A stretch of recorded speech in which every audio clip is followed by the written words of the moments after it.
Wasanii wengi nchini bado hawatambui umaarufu wa majina yao kwa maana ya brand names.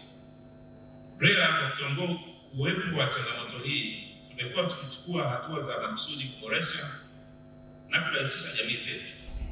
Naomba nitoe rai kwa wasanii wa muziki na sanaa zingine kusajili brand names zao kwa ajili ya ulinzi na matumizi ya bidhaa au huduma zingine wanazotoa kupitia majina yao.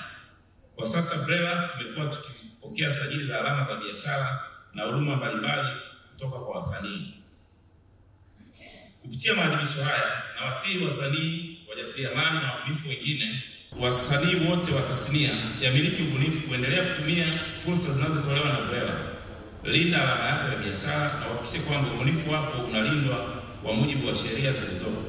Lakini kwa kuwa natambua kwamba muziki ni biashara ambayo inaweza kumuingizia msanii kipato kwa miaka mingi ikiwa utalinda haki zake.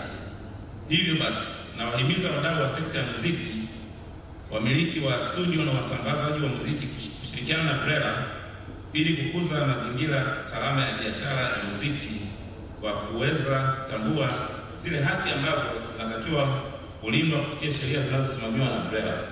Tunafanya hivyo pia kwa zile zinazolindwa kupitia taasisi nyingine kama KOSOTA, basi tuhakikishe zinafika huko na kulindwa kwa mujibu wa sheria.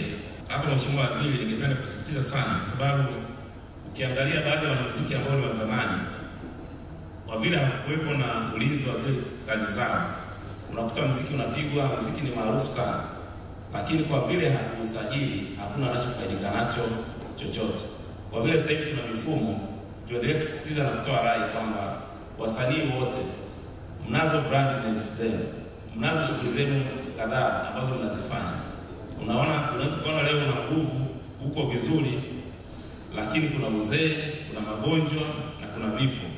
Kwa hiyo inapotokea umeondoka ama unaumwa, kama hujailinda ile kazi yako, maana yake ni kwamba hata kile kipato, kwa sababu ukilinda unapata kipato, ukiugua kipato kile kitakusaidia katika ama kusomesha watoto, hata wajukuu, au wewe mwenyewe ukiwa unaumwa basi inaweza kukusaidia katika matibabu yako.